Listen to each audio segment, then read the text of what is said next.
Isang health worker sa United Arab Emirates ang ikalawang Pilipinong namatay na dahil sa sakit na MERS coronavirus. Kumakalat po yung sakit na yan ngayon sa gitnang silangan. Kaya pinag-iingat ngayon sa naturang sakit ng ating mga kababayan doon po sa gitnang silangan. Nakatutok si Danuting Tugo.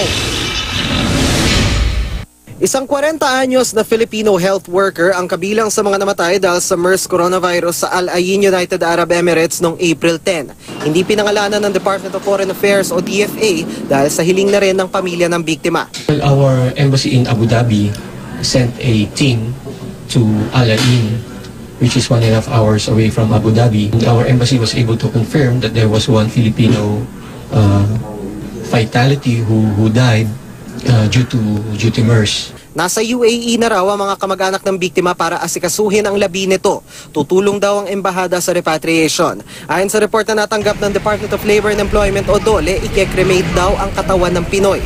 Magbibigay rin daw ng tulong ang Overseas Workers Welfare Administration o OWA sa pamilya ng Pinoy. Samantala, 5 kasamahan pa raw nito na pawa mga Pilipino rin ang naka-quarantine sa ospital bilang precautionary measure. These 5 Filipinos are doing well and are recovering well. Noong isang taon, isang Pilipino na rin ang namatay sa Middle East dahil sa MERS-CoV.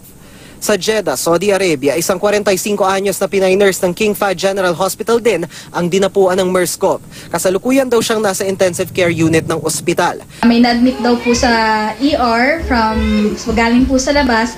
Doon na po nagsimula yung sintomas kasi tinry nilang i-revive yung pasyente pero hindi po nila alam na positive pala to sa coronavirus. Nasa 16 na kaso raw ang kumpirmadong may MERS-CoV sa ospital. Kinukumpirma pa kung 4 dito mga Pilipino. Sa kabila nito, wala pang rekomendasyon mula sa embahada na magpatupad ng travel o deployment ban sa Middle East dahil sa sakit. Gayunman, pinayuhan ng DFA mga Pilipino sa Middle East na mag-ingat. We are advising our Filipinos now in not only in UAE but all over the Middle East to follow the instructions and advice of their local health authorities.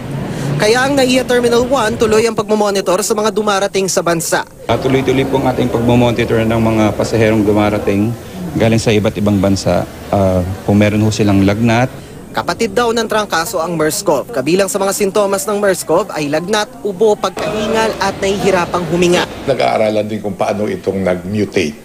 Subalit ang pagkaalam natin dito ay this is kapamilya nitong ating mga flu viruses. Dano Tingkong, Nakatutok, 24 Oras.